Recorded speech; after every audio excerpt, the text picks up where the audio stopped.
Isaías 43, eu vou ler do 1 até o 3.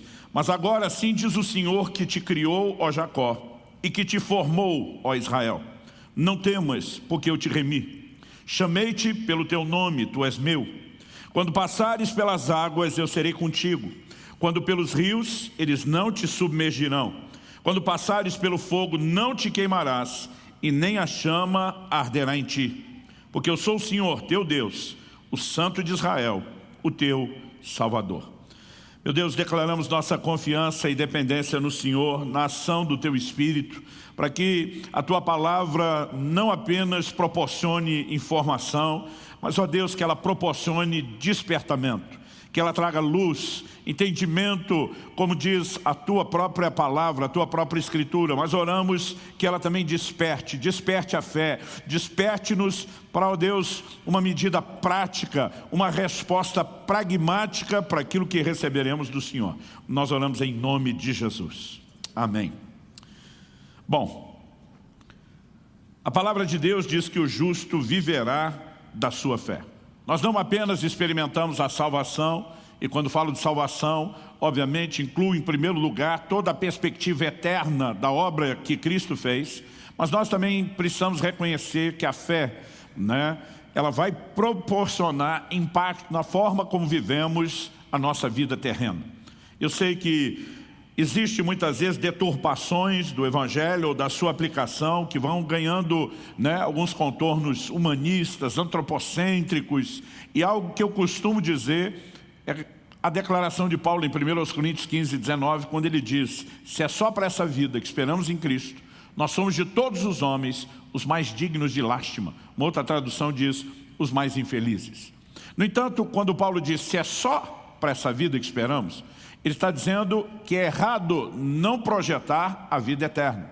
No entanto, ele não está dizendo que o Evangelho, que deveria ter como foco principal a característica no eterno, que ele não tem benefícios, por assim dizer, que ele não tem efeitos colaterais bons, obviamente, aqui na nossa vida terrena. Por exemplo, quando Paulo fala a respeito de piedade, ele começa dizendo, escrevendo a Timóteo, o exercício físico para pouco proveita, mas a piedade para tudo é proveitosa, porque tem a promessa dessa vida e da que há de vir.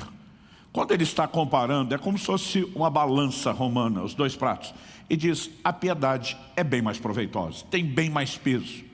Mas ao dizer o exercício físico para pouco proveita, ele não está dizendo que não tem nenhum proveito. No entanto, eu durante muito tempo li esse versículo quase como se Paulo tivesse dito, não tem nenhum proveito. Ele diz, a piedade sim é proveitosa, porque além de te abençoar aqui na terra, ela vai garantir os seus resultados eternos. O exercício só te ajuda aqui na terra, mas tem proveito.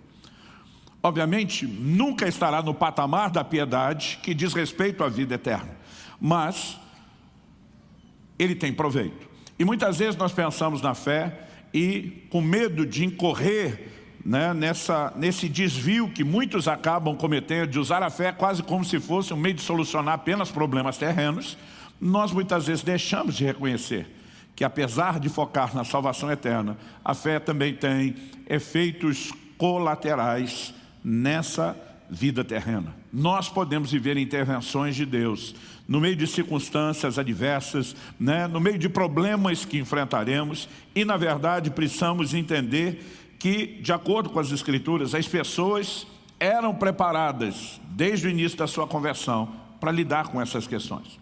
Estou falando isso porque nesse texto que nós lemos de Isaías, capítulo 43, quando Deus se revela no versículo 3, dizendo, eu sou o Senhor, teu Deus, o Santo de Israel, teu Salvador, a expressão Salvador para esse povo do Antigo Testamento não tinha esse conceito que eu e você temos hoje de salvação no sentido espiritual.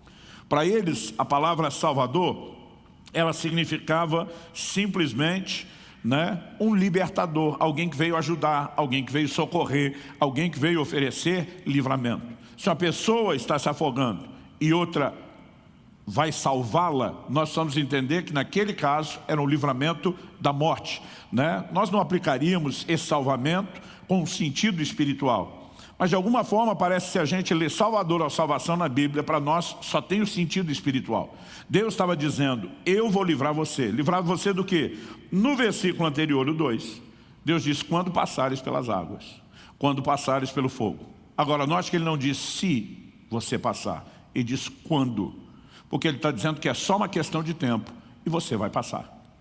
Passar pela água e pelo fogo eram situações que, alegoricamente, a título de exemplo, eram apresentadas como figuras de adversidades, de circunstâncias difíceis. Hoje nós não pensamos nisso quando imaginamos a questão da água, né? Por quê? Nós vivemos numa época em que qualquer dificuldade de transpor um rio, quando eu e você, por exemplo, estamos numa viagem, qualquer situação de locomoção, ou nós temos pontes ou boas embarcações garantidas. Não era a realidade deles. Por que o povo de Deus na Bíblia precisou que Deus operasse milagres como a abertura do Mar Vermelho, do Rio Jordão? Porque havia momentos onde qualquer travessia era muito perigosa e o risco de afogamento era, muito alto. Agora, Deus está dizendo, quando você passar pelas águas, elas não vão te afogar. Passar pelo fogo era uma impossibilidade para eles e continua sendo para nós ainda hoje. É o tipo de problema que, diferente da água, não está resolvido. Mas Deus estava dizendo, nessas circunstâncias, eu quero me revelar, teu Salvador. Eu quero intervir, eu quero livrar você. Então, quais são as garantias que nós temos? Que nós enfrentaremos adversidades.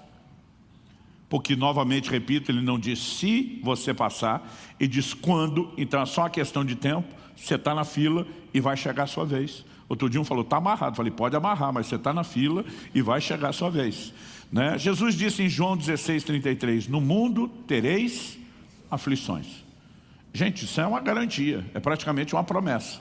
Apesar da gente nunca ver o crente reivindicando, Senhor, eu tomo posse nessa manhã da minha cota de aflições, porque o Senhor prometeu. Outro dia um falou para mim, não pastor, esse é o tipo de promessa, eu não precisa nem crer, ela cumpre sozinha. Vem fácil, fácil. Agora, o que eu e você precisamos compreender é que assim como Jesus disse, vocês vão ter aflições, mas tenham bom ânimo. Aqui no verso 1, antes de mais nada, antes de dizer que a gente ia passar pela água e pelo fogo, Deus começa também dizendo, não temas, não tenha medo. Aliás, gente, é impressionante o como essa frase é repetida ao longo da Bíblia. E Deus sabia o quão importante era não sucumbir ao medo. O quão importante era gerenciar as nossas reações interiores diante de circunstâncias adversas, senão ele não teria falado tanto a respeito do assunto. E o que eu e você precisamos entender é que há tanto nesse versículo, como em muitos outros na Bíblia, uma mesma construção. Qual é a construção? É algo que nos ajuda a entender a dinâmica de operação da fé. Porque eu não sei você, mas eu me lembro desde garoto, desde a adolescência, de ver a maioria dos pregadores dizendo, você tem que crer, tem que acreditar, use sua fé. Mas a maioria não me explicava direito nem o que era fé e como a fé funciona. A gente muitas vezes presumia que todo mundo deve saber o que é exercer fé. Mas muitas vezes em termos práticos, você vai conversar com gente até hoje, com anos de caminhada, e às vezes ele não entende direito. Outro dia eu abordei falei, meu amigo, por que você ora fazendo tanta careta? Cara de fé, pastor, cara de fé. Eu falei, como é que é? Existe uma cara de fé agora? Agora, a gente imagina e cria coisas que às vezes nem bíblicas são, por falta da instrução, daquilo que já está claramente revelado nas Escrituras. Então o que eu quero compartilhar com você hoje, para mim é um dos princípios mais esclarecedores sobre o funcionamento da fé.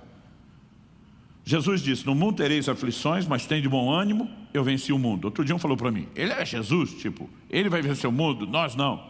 Eu falei, olha, mas o apóstolo João, diz lá em 1 de João, capítulo 5, verso 4, todo aquele que é nascido de Deus vence o mundo. E essa é a vitória que vence o mundo, a nossa fé. Então, não apenas Jesus pôde vencer, mas cada um de nós que nascemos de Deus, que fomos regenerados, que vivenciamos o novo nascimento, também podemos vencer o mundo. E o recurso para vencermos é o quê? A nossa fé. Agora, se Jesus usa a expressão que é para ter bom ânimo, e o mesmo João que registrou isso lá na frente, está dizendo que o que vence é a fé, não dá para desconectar a reação do ânimo com o funcionamento da fé. E é aqui que eu quero começar chamando a sua atenção. Essa é a razão pela qual Deus, antes de dizer eu sou o seu Salvador, Ele diz as circunstâncias que ele ia passar. Mas antes de dizer o que ia passar, prometendo salvar, ele também disse, não tem necessidade de ter medo, porque quando passar, você não está sozinho ou abandonado. Eu estou com você. E não estarei presente apenas para fiscalizar. Estarei lá para oferecer ajuda. Quem está entendendo aí, diga amém. Então, basicamente, o que eu percebo ao olhar essas declarações bíblicas é que a fé, ela tem dois estágios bem distintos. O primeiro estágio da fé diz respeito ao que acontece dentro de nós, do lado de dentro. O segundo, que será inevitavelmente um desdobramento, um efeito colateral do primeiro, diz respeito ao que vai acontecer do lado de fora nas circunstâncias. A fé, ela não começa produzindo resultado do lado de fora nas circunstâncias, sem primeiro produzir resultado do lado de dentro, na maneira como nós lidamos, né, com as questões interiores. Então, para mim isso fica bem claro quando a ênfase de Deus começa aqui justamente no não temas. Daqui a pouco nós vamos perceber como isso é repetido, como isso é enfatizado ao longo das Escrituras. Eu me lembro, enfatizando ainda essa questão dos dois estágios da fé e que o primeiro é interior, eu me lembro quando garoto de ouvir meu pai várias vezes repetir um versículo bíblico que está lá em Provérbios 24:10, que diz, se te mostrares frouxo no dia da angústia, tua força será pequena. O texto está dizendo que uma reação interior, emocional errada, compromete a força na hora de enfrentar o problema.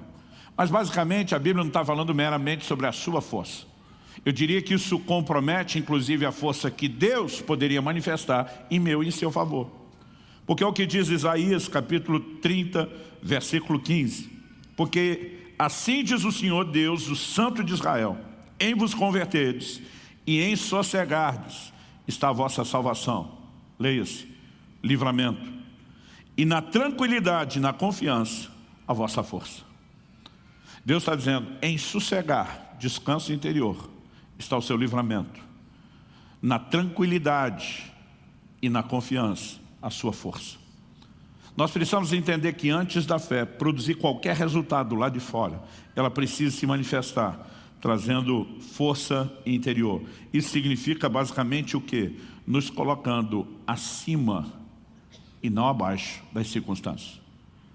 Nos permitindo que a gente se mova por cima, que nós possamos prevalecer sobre elas e não elas prevalecerem sobre a gente. Aliás, se é um tema que eu possa dar a essa mensagem hoje, seria exatamente esse, prevalecendo sobre as circunstâncias. Quando eu e você temos uma reação interior de nos curvar, de nos permitir ser abatido ou abalado pelas circunstâncias, então você pode ter certeza que elas tomaram a dianteira e estão vencendo. Mas quando Deus diz, quando você passar pelas águas, elas não vão te fazer mal, não vão te afogar. Deus está dizendo, você pode enfrentar circunstâncias difíceis sem que elas te destruam. Quando ele diz, quando você passar pelo fogo, ele não vai te queimar. Ele está de novo dizendo, você pode passar por circunstâncias difíceis que não firam você. Em outras palavras, você pode ser preservado. As circunstâncias não precisam trazer nenhum dano para você. Isso significa que em vez delas prevalecerem, você é que vai prevalecer sobre elas. Ao olhar para as Escrituras, eu vejo a repetição disso de forma contínua. No Evangelho de Marcos, no capítulo 5, a Bíblia nos fala a respeito de um homem, chefe da sinagoga, chamado Jairo, que vai até Jesus pedir ajuda para que Jesus possa curar sua filha enferma. Versículo 35 de Marcos 5 diz assim, falava ele ainda, quando chegaram alguns da casa do chefe da sinagoga, a quem disseram, tua filha já morreu, por que ainda incomodas o mestre? O verso 36 diz, mas Jesus, sem acudir a tais palavras. Existem algumas coisas que não precisam ganhar a moral que muitas vezes damos para elas. E quando você olha para a Bíblia, normalmente você vai encontrar um Deus que não dá moral para o problema. A Bíblia diz que Jesus, sem acudir a tais palavras, quais? A notícia que deram, de que a moça enferma que já estava precisando de ajuda, agora morreu. O texto diz, Jesus, sem acudir a tais palavras, disse ao chefe da sinagoga, não temas, crê somente. Eu tenho dito isso repetidas vezes ao longo da minha vida. Onde a fé entra, o medo tem que sair. Mas a verdade é que onde o medo entra, normalmente a fé está saindo. Os dois não são compatíveis. Eles não dividem o mesmo ambiente. E Jesus está dizendo para Jairo, vai usar sua fé, use fé pura e não deixe o medo participar desse processo. Em outras palavras, se livre do medo. Dê um jeito de administrar essas questões interiores, porque é aí que vai funcionar o primeiro estágio da fé. Não temas, crê somente. Quando eu olho para essa instrução bíblica, assim como Hebreus capítulo 4, verso 3, diz, nós os que cremos entramos no descanso. Há um descanso da fé. Aquela mesma declaração de na tranquilidade, na confiança está a vossa força de Isaías, pode ser entendida aqui. Quando você olha Hebreus 4, 3, o contexto, o escritor está falando de um descanso prometido. E que nós os que cremos vamos entrar naquilo que a geração que, por exemplo, saiu do Egito não entrou porque não herdou a terra da promessa. Então, obviamente, ele está falando de algo que nos está prometido e reservado. Mas eu quero tomar essa declaração e dizer ela é compatível com tudo o que a Bíblia ensina sobre um lugar de fé. Ele é um lugar de descanso interior. E quando eu e você entendemos isso, talvez fique mais fácil perceber a recorrência das Escrituras, olhando alguns exemplos. Como no livro de Isaías 43, que é o texto que nós estamos usando aqui como ponto de partida, como trilho da nossa reflexão. O Senhor falou de passar pela água e pelo fogo. Eu gostaria que a gente avaliasse dois exemplos de situações de gente passando literalmente pela água e pelo fogo, mas precisando exercer a fé. E a presença desse estágio, desses dois estágios da fé. Primeiro ela funcionando lá de dentro, depois operando lá de fora. O primeiro exemplo está lá em Mateus, no capítulo 14. Se você puder, me acompanhe na leitura. Mateus, capítulo 14, começa no verso 22 com uma frase incomum. Não é algo corriqueiro nos evangelhos, nem no relato do comportamento dos discípulos de Jesus, ou da forma de Jesus agir. O verso 22 diz assim, logo a seguir, compeliu Jesus, os discípulos, a embarcar e passar adiante dele para o outro lado, enquanto ele despedia as multidões. A NVI traduziu que Jesus insistiu. A tradução brasileira diz que Jesus obrigou os seus discípulos. A Nova Almeida atualizada apenas usou a expressão fez com que os discípulos entrassem. Cada uma delas tem dado um tom diferente para uma expressão que na verdade precisa ser devidamente observada. Essa palavra aqui traduzida como compeliu, no original grego ela significa forçar, empurrar para, obrigar. Ainda acrescenta-se ao ato de obrigar pela força, por ameaças, ou mesmo por força de contrato, petição ou outros meios. Jesus literalmente teve que obrigar os seus discípulos a entrar no barco. Ele não apenas deu uma ordem, ele forçou. Por que Jesus só obrigar? Porque houve resistência por parte dos seus discípulos. Agora, não é o perfil dos discípulos resistir a uma direção de Jesus, Jesus tem que se impor. Por que é que eles não queriam entrar naquele barco que Jesus os obrigou? Quando você lê a continuidade do texto, você descobre que eles enfrentaram uma tempestade. E uma tempestade não aparece de um minuto para outro sem dar prenúncios de que está chegando. Alguns desses discípulos eram pescadores experientes. Conheciam as tempestades do chamado Mar da Galileia, que apesar de ter ganho na época o título de mar, é um lago, é uma grande porção de água doce. E de repente, Jesus está dizendo para aquela turma, entra no barco e depois vou encontrar com vocês. A turma olha e diz, senhor não vai não? Vou não. O verso 23 diz assim, despedidas as multidões, subiu ao monte a fim de orar sozinho. Ou seja, Jesus bota os discípulos no barco e diz, mas eu não vou com vocês, estou indo orar. A turma olha aquela tempestade, diz, senhor não vai não? Não. Eu imagino alguns se olhando, tipo, é agora que ele se livra de nós. E eles não queriam, Jesus teve que obrigá-los. Agora, o texto diz assim, em caindo a tarde, lá estava ele só, para orar. Ou seja, a hora começou a anoitecer, Jesus já tinha botado os discípulos no barco, eles já tinham saído, ele já tinha subido ao monte. Nós não sabemos quanto tempo antes do anoitecer eles saíram, mas essa informação é importante. Entretanto, verso 24, o barco já estava longe, a muitos estádios da terra, açoitado pelas ondas, porque o vento era contrário. E o verso 25 diz, na quarta vigília da noite, foi Jesus ter com eles andando por sobre o mar. que significa na quarta vigília da noite? A noite era dividida em 4 vigílias. Cada uma delas durava 3 horas. O período da noite de 12 horas. Tinha 4 vigílias de 3 horas. A primeira, mais ou menos entre 6 horas, que era quando escurecia, até as 9 da noite. A segunda vigília, das 9 à meia-noite. A terceira vigília, da meia-noite às 3. E a quarta vigília era entre 3 e 6 da manhã. Nós não sabemos que hora os discípulos entraram no barco. Mas quando está chegando o entardecer às 6 horas, Jesus já está lá no alto do monte. Então, eles saíram antes. Não sabemos quanto tempo antes.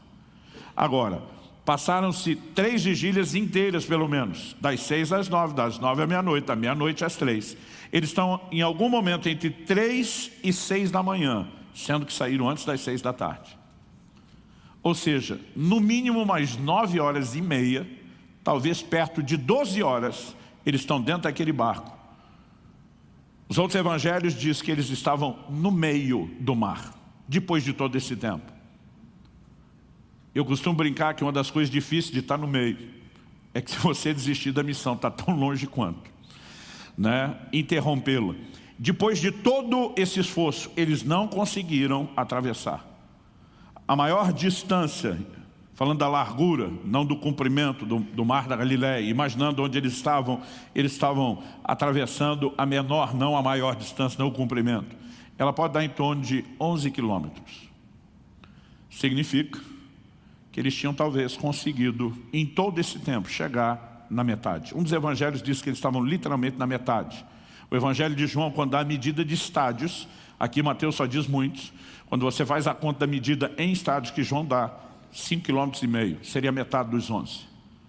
Nesse momento, depois de tanto esforço, imagino que aqui já não é apenas o cansaço envolvido, é praticamente um desespero batendo, no meio da tempestade.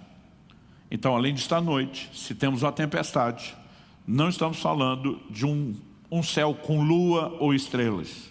Então, no meio daquele escuro, entre um relampejar e outro, eles veem um vulto de uma pessoa que vem andando sobre as águas. A minha pergunta é, como você reagiria? O verso 26 diz, os discípulos ao verem-no andando sobre as águas, ficaram aterrados. E isso significa aterrorizados. E exclamaram, é um fantasma. O texto ainda diz que eles, de medo, tomados de medo, gritaram. Imagina se fossem uns crentes hoje, já estava dizendo, está amarrado em nome de Jesus. O sangue de Jesus tem poder. Dependendo de onde veio, o linguajar ter ou não ter mudado, já estava havendo uma pronúncia de um cruz credo, né? Eu não sei o que aconteceria conosco. Mas, gente, não se espera ver essa hora da madrugada uma pessoa andando sobre as águas. Primeira coisa que eles pensaram, é algo espiritual. O desespero toma conta deles. E o versículo 27 diz, mas Jesus imediatamente lhes disse. O que você diz a alguém nessa hora? E diz, tenham bom ânimo, sou eu, não temais. Quase sempre em qualquer circunstância de adversidade, esse é o discurso divino, essa é a mensagem bíblica. Tenha bom ânimo, não tenha medo. No momento que Jesus faz essa declaração, a Bíblia diz, o verso 28, respondendo-lhe Pedro, diz, a gente acredita que pelo estilo de temperamento que Pedro tinha, que nós lemos nas entrelinhas, Pedro era o cara que pensava falando e falava pensando. É aquele tipo de gente que fala primeiro e às vezes até pensa depois, se não for ao mesmo tempo. Ele disse, és tu, Senhor Jesus, manda-me ter contigo sobre as águas. Honestamente, no meio de uma tempestade, você acha que essa é a melhor forma de checar a genuinidade da identidade revelada de Jesus? E Jesus apenas diz para ele, vem. E Pedro simplesmente se levanta naquele barco e diz, partiu o mar da Galileia. Eu fico imaginando, porque todo mundo fala mal do Pedro, gente. Mas o Pedro foi o mais doido e o mais arrojado de todos esses. A gente tem mania de chamar o Pedro de incrédulo, mas é fácil chamar alguém de incrédulo quando eu e você nunca teríamos saído do barco. Eu não sei se Tiago vira para João e diz, apóstolo, 2 denários que não dá 3 passos. Eu não sei como foi a reação dos outros, gente, mas ninguém se empolgou aí junto. E o texto nos mostra que Pedro andou sobre as águas. Então, verso 29, ele disse, vem, e Pedro descendo do barco, andou por sobre as águas e foi ter com Jesus. Reparando, porém, na força do vento, teve medo. E começando a submergir, gritou: salva-me, Senhor. Aonde o medo entra, a fé sai. Aonde a fé entra, o medo sai. Jesus chega expulsando o medo e dizendo: não tenham medo, tenham bom ânimo. Pedro se enche de fé e diz: se o Senhor, que é o meu mestre, o meu discipulador, se move por sobre as tempestades da vida, eu quero me mover sobre elas do mesmo jeito que o Senhor. Jesus diz: nunca diz que é só para mim, vem Pedro. E Pedro simplesmente sai, entendendo que aquilo é para ele. Mas de repente ele começa a reparar no quê? Nas circunstâncias. Um dia alguém me perguntou: pastor, além da definição bíblica de fé, lá em Hebreus 11:1, de que a fé é a convicção de coisas que não se veem, certeza de coisas que se esperam, se o Senhor tivesse que dar algum outro tipo de definição de fé, qual seria? E eu recorri a esse texto. Eu falei: fé é ficar olhando para Jesus na hora da tempestade. Mas se você quiser a minha definição de dúvida ou incredulidade, é olhar para a força do vento, em vez de ir para Jesus, na hora da adversidade. Nós precisamos entender que o foco no lugar errado. E num dos próximos domingos eu vou falar sobre visão de fé. Isso tem tudo a ver com ajustar o nosso foco. Um dos problemas é que ele nos chama a atenção para as circunstâncias, a ponto de nos amedrontar, de nos ferir, e nós deixamos que elas prevaleçam. Quando o primeiro estágio da fé significa eu e você temos que prevalecer sobre elas. Agora, enquanto a maioria fala mal de Pedro, eu estou no time dos admiradores. Quando Pedro começou a submergir, a Bíblia não diz que ele levou um caldo, que ele sumiu de uma hora para outra dentro d'água, né? Pedro sabia nadar, gente. O Evangelho de João diz que quando Jesus aparece na praia, ressuscitado, Pedro pula na água e vai nadando ao encontro do Senhor. Mas Pedro se recusou a voltar nadando para o barco. Ele falou: eu não vou abortar o sobrenatural. Eu não vou perder aquilo que eu comecei a experimentar. E nessa hora ele fez a oração mais rápido que um crente pode fazer na vida. Daquelas que nem dá tempo de enfeitar Deus, de Abraão, Isaac e Jacó. Ele só diz: socorro, salva-me, Senhor. E a Bíblia diz: Jesus estendeu a mão, tomou pela mão. E o que mais o texto diz? Verso 31, prontamente Jesus estendendo a mão tomou e lhe disse: homem de pequena fé, por que duvidaste? Reparar na força do vento, permitir ter medo, é definido por Jesus como dúvida. Mas o verso 32 diz: subindo ambos para o barco. Isso significa que Pedro andou sobre as águas 2 vezes, a ida e a volta. Na hora que estava para afundar, ele grita por socorro, o Senhor pega pela mão. Em vez de abortar, ele retoma o processo. E a Bíblia diz que ambos vão juntos para o barco. Eu acho fantástica essa segunda parte. E no momento que entraram no barco, diz o verso 32, subindo ambos para o barco, cessou o vento. Outro dia eu estava lendo isso e falei: Jesus, o Senhor podia ter ajudado Pedro. Pedro teve medo do que, gente? Do vento. A hora que Jesus pisa no barco, está tudo resolvido lá de fora. Falei: se o Senhor resolvesse isso antes, Pedro nem tinha experimentado o medo. Mas a verdade é que a fé nunca começa mudando as circunstâncias. Ela começa operando do lado de dentro. É só depois que você vence os seus temores que a fé vai abrir o segundo estágio e funcionar do lado de fora.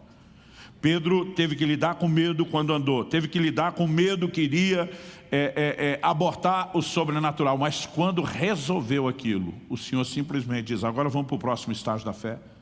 A adversidade simplesmente cessou. Quem está entendendo, diga amém. Amém. Daniel capítulo 3 nos fala dos 3 amigos de Daniel: Ananias, Misael e Azarias.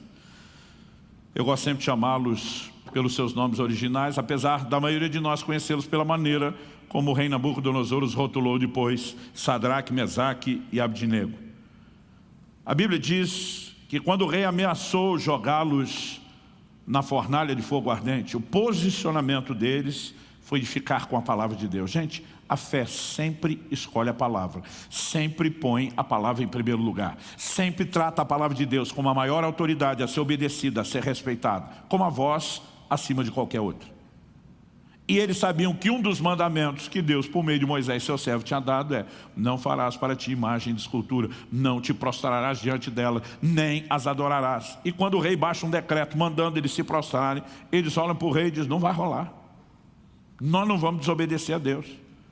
Ele ameaça dizendo, eu vou lançar vocês na fornalha de fogo ardente. Ele diz, pode lançar.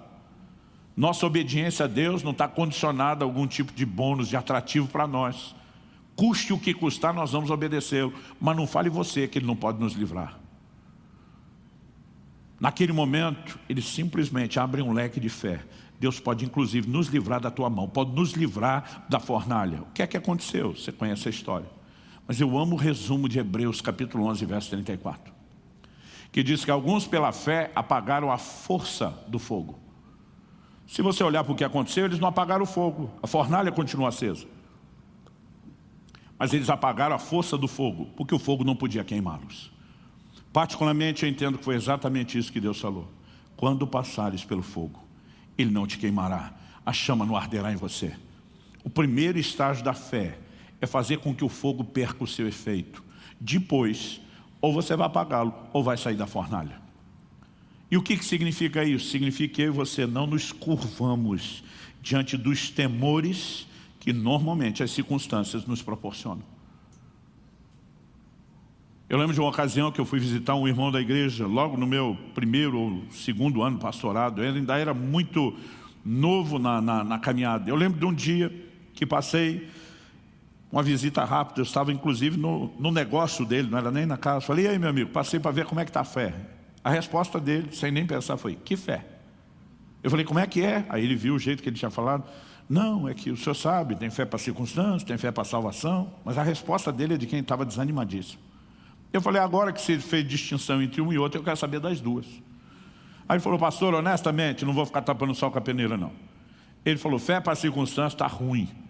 Até quando eu vejo a luz no fim do túnel, eu acho que é o trem que entrou para me pegar. Eu falei, e a fé para a salvação? Ele falou, essa está um pouquinho pior. Estou tentando acreditar na doutrina da repescagem, para subir em segunda chamada. Porque a primeira, com certeza, eu já não vou. Gente, eu saí daquele lugar precisando de oração. Tem gente que além de desanimado se torna desanimador. Porque se a fé vem por ouvir, nós falamos semana passada que a dúvida também vem, dependendo de quem você der ouvidos. Mas eu lembro que num curto espaço de tempo eu encontrei outro irmão da igreja, estava enfrentando a dificuldade, mas um perrengue daqueles de alto nível. E quando eu encontrei ele, falei, e aí meu querido, tudo bem? Você já percebeu que às vezes a gente pergunta tudo bem só por hábito, você nem quer ouvir a resposta. Ou não está esperando que a pessoa vai responder. Ele, glória a Deus, pastor, tudo bem. E está tão empolgado, falei, aquela situação resolveu? Ainda não, mas é só uma questão de tempo. Aquele problema está com os dias contados. E você via a linguagem daquele cara, ele estava na fornalha, mas ele já tinha apagado a força do fogo. Alguma coisa tinha sido resolvida do lado de dentro. O primeiro estágio da fé estava funcionando. E eu sabia, eu fiquei esperando, que não demorou para acontecer. O segundo estágio funcionou depois, mudando as circunstâncias. Sabe, algo que eu e você precisamos de fato entender e compreender é que a fé ela se firma na palavra de Deus. Então muitas vezes nós vamos estar diante de circunstâncias que não combinam com aquilo que Deus está falando. Sabe, não estou dizendo que nenhum de nós nunca vai aceitar uma situação de morte. Mas quando um Jairo ouve Jesus dizendo, não tenha medo da notícia que te trouxeram, crê somente, você estava aqui esperando minha ajuda, esperando que eu fosse até lá. É como se Jesus dissesse, a circunstância pode ter mudado, eu não mudei, minha disposição de te ajudar não mudou, minha promessa de intervir está de pé, será sustentada. É numa hora como essa que eu e você precisamos ter que escolher quem é que nós vamos ouvir. Eu contei há pouco tempo aqui o testemunho do parto do Israel. Eu não estou dizendo, gente, que nós não vamos ter que lidar com algumas situações de perda. Eu sou filho do meio de 3 homens, mas minha mãe teve uma 4ª filha, que era para ser a caçula, viveu 2 dias e morreu. E nós tivemos que lidar com essa situação. Mas no dia onde meu filho estava na iminência de morrer, o Espírito Santo falou comigo, não foi isso que eu falei a respeito do destino dele. Não foi isso que eu determinei que você esperasse. E ele começou a me fazer lembrar de cada promessa que tinha dado, de como ele me chamou para um tempo de jejum e oração. E são em momentos como esse, onde você claramente tem uma palavra, ou uma porção da Escritura, ou uma palavra muito pessoal que Deus te dirige, que você tem que fazer uma escolha. Alguns anos atrás, bondade, né? Meu filho está com 24 anos, tinha menos de 1 ano. Então, há um bom tempo atrás, eu tive que fazer uma viagem. E eu não tinha dinheiro. Eu falei, Kelly, nós não temos dinheiro para chegar. Nós vamos conseguir chegar com o tanque cheio, abastecido, mas não tem dinheiro para o pedágio. Eu falei, e Deus me deu uma garantia, que é para a gente entrar nesse carro e se mandar agora. E nós íamos ter que terminar a viagem de noite, sem dinheiro para passar o último pedágio. Ela disse, você não tem um pingo de dúvida? Eu falei, nenhuma. E eu não vou tentar solucionar isso de um jeito humano, como faria em qualquer outra circunstância. Eu tenho um comando de Deus, bora. E Deus me deu uma mulher tão doida quanto eu. E nós entramos com a criança, um bebê no carro, e fomos para a viagem. E quando foi aproximando o último pedágio, nós fizemos a conta pelo valor da placa. Quanto tem? Na época, faltava R$2. Eu falei, amor, certeza não tem dinheiro perdido no carro? Às vezes tem algo que nós esquecemos, aí ela revirou tudo, nada. E aproximando, né, o pedágio, eu lembro que eu falei, dá uma olhada na sua bolsa, amor. Bolsa de mulher cria, multiplica as coisas, aparece de tudo aí dentro. Ela diz, não tem, mas eu vou olhar. Olhou, nada. Ela falou, e aí? Eu falei, e aí que sem o dinheiro a gente não passa, mas na estrada a gente não fica. Eu sei o que Deus falou comigo. Nós vamos chegar, eu falei, eu não posso parar no guichê, mas nós vamos chegar o mais perto possível e ver o que é que Deus vai fazer. Quando a gente estava chegando perto do pedágio, já menos de 1 quilômetro, uma chuva forte, forte, forte. Muitos carros já começaram a encostar, ligar o pisca-alerta. Eu falei, vou avançar um pouquinho, mas de repente, não sei se começou a cair o granizo depois ou ele estava depois, não dava para continuar, eu tive que encostar também. Eu estava a 200, talvez não dava 300 metros do pedágio. Liguei o pisca-alerta, falei, agora eu tenho tempo aqui, todo mundo está parado, tem um motivo, nós também temos. Falei, amor, bora orar e agradecer o dinheiro desse pedágio que Deus vai nos mandar. De repente eu levei um susto, porque eu não estava esperando acontecer, já estava escuro, uma chuva daquela, a visibilidade terrível. Alguém batendo com força no vidro do carro para fazer mais barulho que o granizo. Eu olho um camarada debaixo de uma pilha de jornal para se proteger das pedras. Eu abri só um pouco o vidro, porque entrava pedra para o lado de dentro do carro. Ele disse, faltou dinheiro para o pedágio. Eu, hã? Tipo, o que está acontecendo? O cara estendeu R$2, eu peguei, ele saiu correndo em direção ao prédio da administração. Até hoje não sei te explicar o que aconteceu. O dia que eu chegar no céu, uma das minhas muitas perguntas vai ser, que era o cara do pedágio? Que loucura foi aquela? Um cara... Você consegue imaginar um cara sair debaixo da chuva de granizo, se protegendo com a pilha de jornal, das pancadas de pedra, para oferecer um dinheiro para alguém que não pediu? No meio de todos aqueles carros parados. Mas uma coisa que eu posso te garantir, a fé funciona.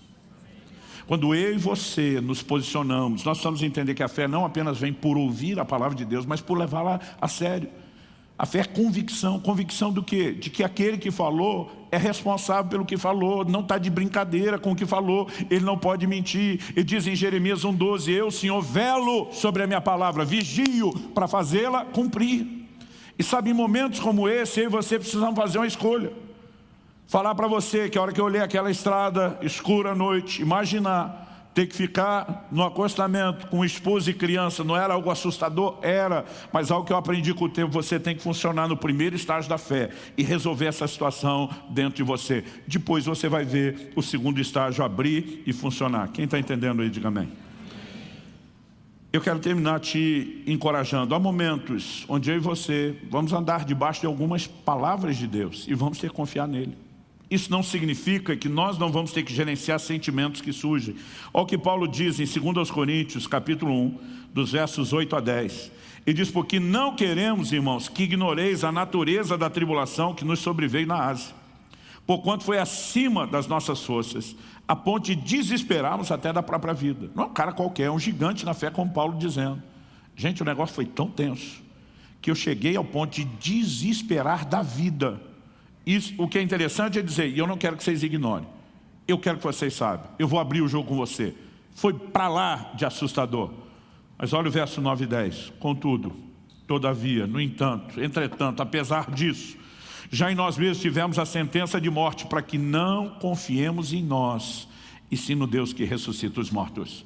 Paulo diz, eu já aprendi, não sou eu que resolvo o problema, não é meu medo que resolve o problema, não adianta confiar em mim ou na minha capacidade, eu já aprendi a confiar no Deus, que chega ao ponto até de ressuscitar mortos. Não é apenas uma situação irreversível, mas ele está falando no contexto de alguém que está desesperando da vida. Ele está dizendo, se até o morto tem reversão, o cara que ainda aqui está só com medo ou desejando morrer pelo susto que está, mas no meio de uma situação que Deus também pode intervir, e diz, eu escolhi confiar, não em mim, não em nós, mas no Deus que ressuscita os mortos. Confiar é uma escolha, é uma decisão que eu e você tomamos. O versículo 10 diz, o qual nos livrou e livrará de tão grande morte, em quem temos esperado que ainda continuará a nos livrar. E diz, se eu olho para trás, para o passado, há um histórico de livramento de Deus. Se eu olho para frente, há a certeza, o mesmo Deus que vem agindo, vai continuar agindo. Ele diz, por que é que eu vou ficar com medo das circunstâncias? Ele diz, eu escolho colocar os meus olhos e a minha atenção em outro lugar. Quem está entendendo, diga amém. E quando as coisas se resolvem do lado de dentro, normalmente nós seremos levados pela fé a ver o funcionamento do lado de fora. Um outro estágio se abre. Eu quero encerrar compartilhando. Quando morava em Irati, onde plantamos a primeira das comunidades Alcance, antes de vir para Curitiba, eu lembro de quando recebi a visita do pastor Fabian, que hoje está à frente da comunidade Alcance em Juazeiro, na Bahia. Ele ainda não pastoreava, não estava à frente de uma igreja, vinha num processo de discipulado à distância. Ele falou, gostaria de passar um tempo com o senhor aí. Entrei num acordo com a minha esposa aqui e quero aproveitar um período de férias que eu tenho. Poderia passar umas 2 semanas aí contigo? Eu falei, vem para cá. Eu lembro do dia que ele chegou, era um domingo à noite. Nós saímos do culto, fomos buscá-lo na rodoviária. E eu lembro que minha primeira pergunta para ele foi, você já jantou? Ele falou, sim, pastor. Antes da viagem, já comi, já me alimentei. Eu falei, minha segunda pergunta para você, qual foi o maior jejum que você já fez? Ele, maior jejum? Como assim? Eu falei, o jejum mais longo. Ele falou, eu já jejuei um dia. Tem jejum maior do que isso? Eu falei, tem. Ou se tem. Eu falei, já que você veio para querer aprender, ser treinado, você já vai entrar no modo hard. A partir de amanhã, você entra comigo em 3 dias de jejum. Que bom que você já comeu hoje. O que eu não falei para ele é que eu não tinha comida para dar para ele em casa. O camarada veio se hospedar numa casa que não tinha comida. E o negócio estava tão tenso, gente, que realmente não tinha comida. Eu falei para Kelly, eu vou jejuar, porque meu maior desafio não é a comida. É uma conta que depois do 3º dia de jejum eu tenho que pagar. Era uma conta do ministério. Nós tínhamos na época uma revista que a gente bancava a impressão, bancava o correio, mandava estudo de graça para as pessoas e dependia de milagre para pagar. E eu estava diante de um desafio. E eu falei para Kelly, eu vou jejuar. Você aproveita a hora do almoço, visita os irmãos, talvez alguns da nossa equipe, dá de comer para as crianças, nem que seja uma vez por dia, vocês, eu vou para o jejum. E o Fabiano não está sabendo de nada, mas no 3º dia em casa, que ele já estava mais à vontade, eu acho que ele começou a fazer planos para quebrar o jejum. E eu lembro do momento que ele foi e abriu a geladeira. Quando ele abriu, eu lembro até hoje do grito, com o sotaque peculiar do Fabiano. Pastor, essa geladeira está virada num coco. Eu falei, o quê? Num coco. Falei, o coco entendi, não entendi a analogia. Só tem água dentro. Branco e água, é um coco. Eu falei, qual é o problema? Ele falou, o que é que nós vamos comer na hora que terminar o jejum? Já estava planejando o encerramento. Falei, amigo, daqui a pouco nós pegamos a estrada para Curitiba, eu vou pregar num culto. Queira Deus que eles nos dê comida lá, né? Para a gente não ir para o 4º dia de jejum.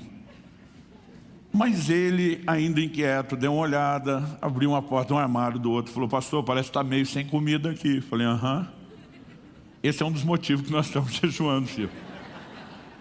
Nós não temos nem como quebrar o jejum se Deus não fizer um milagre. Aí ele, meu Deus. Eu falei, cara, mas tudo que você me ouve contar à distância, você vai poder viver junto comigo, ser uma testemunha em loco. Eu estou tão feliz que você está aqui. Aí nós viemos, pregamos na igreja. Eu lembro que no final ele falou, pastor, pelo amor de Deus, qual o valor da conta que você vai pagar amanhã? Eu falei, 5.000 e tantos reais. Era 5.000 uns quebradinhos. Aí ele falou assim, me deixa contar o que vendeu de livro? Eu falei, você que está com o envelope aí, fica à vontade. Aí ele contou, ele disse, Senhor da glória. Eu falei, o que foi? Ele falou, é muito pouco. Te deram algum afeto? Falei, alguém me deu esse envelope, dá uma olhada aqui. Somando a venda do envelope, tinha 580 reais, alguma coisa assim. Ele disse, pastor do céu, nós alemão batemos 10% da meta.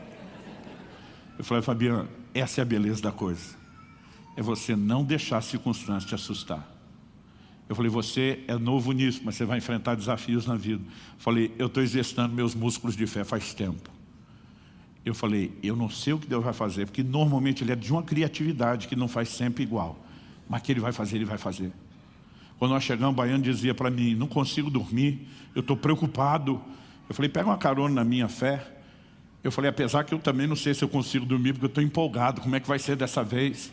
Mas o dia seguinte, o telefone tocou, logo pela manhã, e ele me viu atender uma ligação. Era uma pessoa de outro país que estava no Brasil, e ela me ligou e falou, pastor, me perdoe fazer essa ligação, e não quero parecer, né, intruso, mas Deus me mandou fazer uma oferta para o senhor.